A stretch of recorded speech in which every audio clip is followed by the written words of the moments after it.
қанша жырладым, жеткізем деп жұртыма, жұғып қалған құлпыма, шырақтағы бабаммен. Жанамана тырғағым, сағым туған бабаңай, жаным құрбан сағанны, 14-нен толғанай, қымыз құйған шарадай, қалам қалай қарамай, қызғалдақтай қыз дәурен, көшермісің бізден де алдартыңа қарамай, айдай-оу, айдай-оу, айдай-оу, айдай-оу.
Assalamualaikum жігіттер. Bismillah деп жолға шықтық. Экспедицияның бірінші күні. Бағытымыз Бейнеу Құлсары бағыты. Қазір міне Жармыштың тұсынан өтіп бара жатырмыз.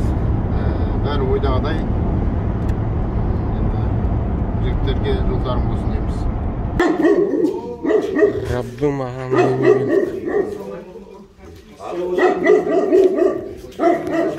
Assalamualaikum.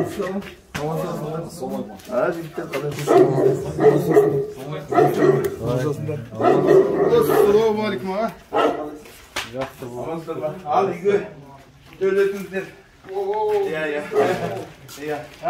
Мынау сенің столың. Ана мен мына біреулерді алайын ба, алмайын ба, болмаса. Менікі кішкентай ғой. Үлкенді. Мына біреуге орап орын дайындап қойдым, менің машинам ішінде. Сардеттіңізді да егер. Соның үшін мына тиемей ақ қойдым. Ал төлетіңіздер.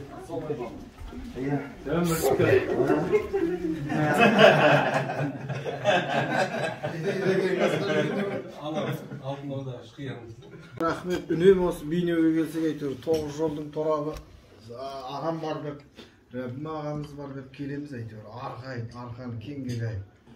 Рахмет, осындай ниетіңізге. Әне мұны көмір жүрдіңдер ғой, кафеден ішіп кете береміз ғой. Болады ғой ондай қарас.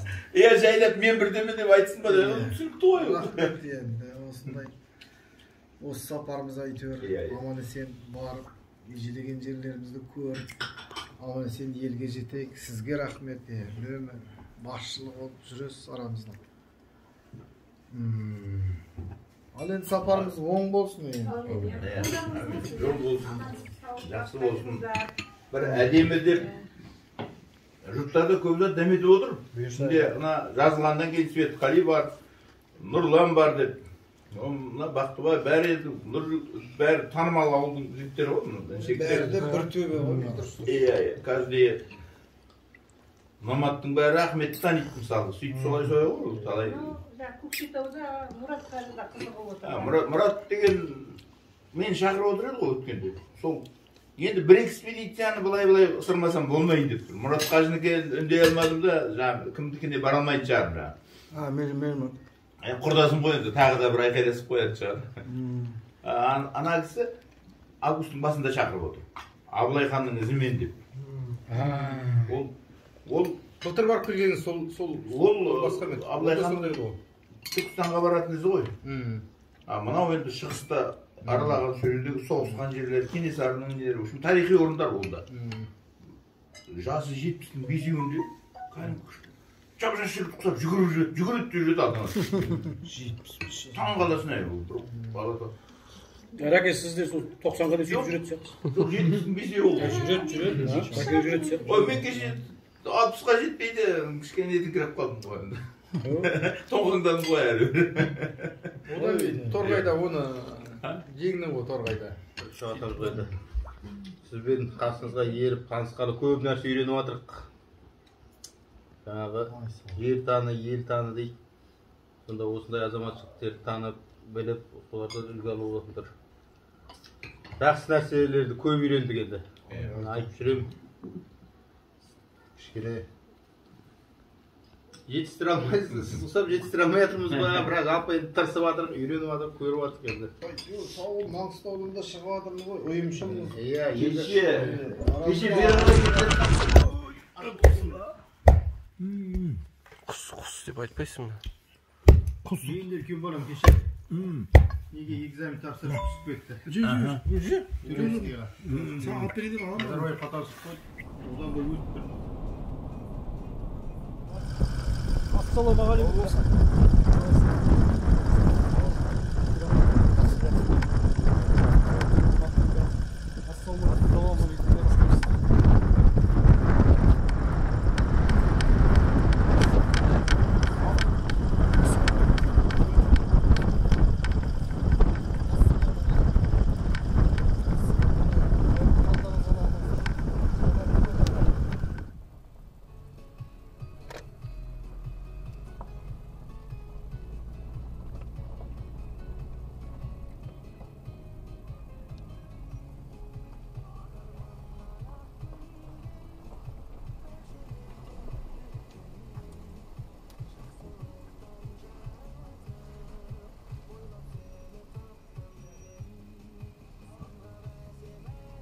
Багажник ашылсын, енді бірдеңе керек болып қалсын. Ана кітапта жазып тұреді ғой, Суворов сырымның қолына түскен деп. Мен болдым. Алдыңызда түс. Суворов сырымның қолына түскен, сосын ол алтта Орынборға ма барып ауыстырған. Ноты болды. Сырым деген кәдімгі Ресейге кіріп соғысқан адам. Сол шында болуы мүмкін. Халықтың арасында ғана соғыспаған Сырым. Сырым Ресейдің қалаларына кіріп шабуыл жасады соғысты.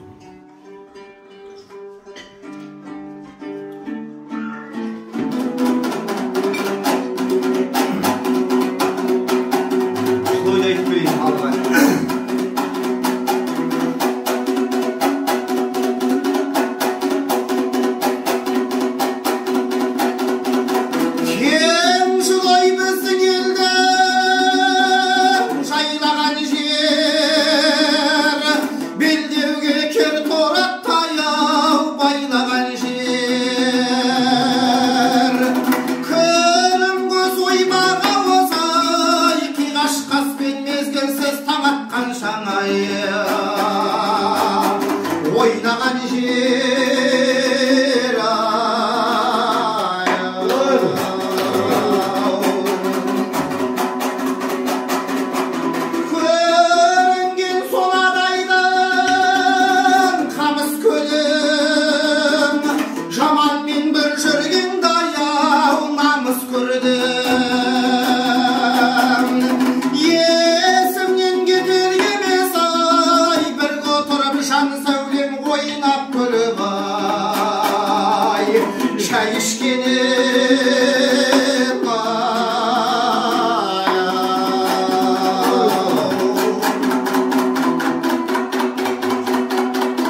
kızın belayı sulu емес sulu kız göz ayına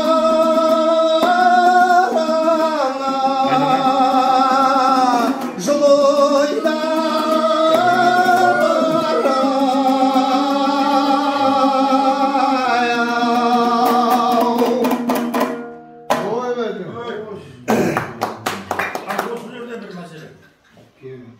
Еркемнің судан қайтқанын көрсем, бұрынғы шалдар аяйдың судан қайтқан деп айтады. Аяй дейсің бе? Аяйың дұрыс қой сол. Көп қолданылмайтын нәрселерді айту керек. Қазір қалып барады. Еркемді екінің бірі түсінеді. Аяй деген қазір қалып барады. Бұрын бұл аяй деген ең аяулы сөз ғой айтылатын. Мына екі баланың ауылына келгенде айтатын сөздер ғой. Ал енді жаңағы торай бір тоқпақ жалды қайда бар дедің? Тоғайда бар деді. Неғылған тоғай бар? Торайғы тоқпақ жалды адайда бар ғой. Солай. Соны ана кезінде ауылдан қорқып атын өзгертіп көрген.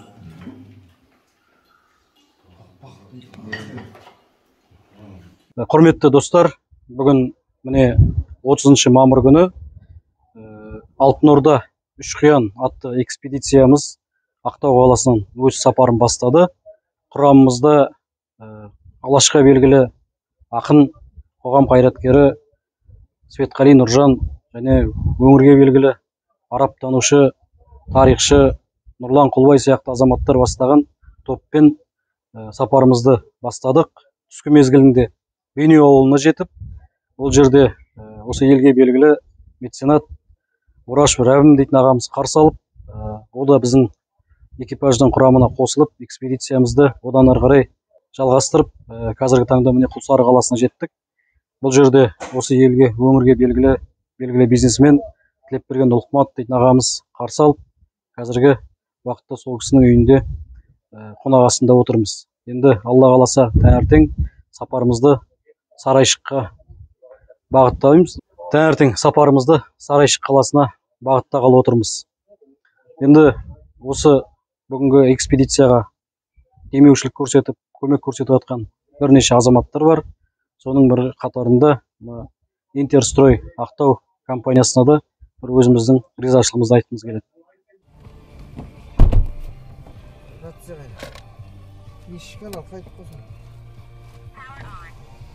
Рацияларыңызды қосыңдар.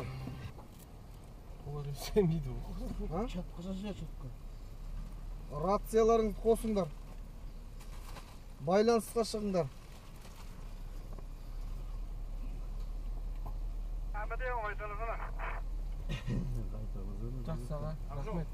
Рахмет. Аха, Дулат, кім еді? Әрекең. Байланысқа шығыңдар.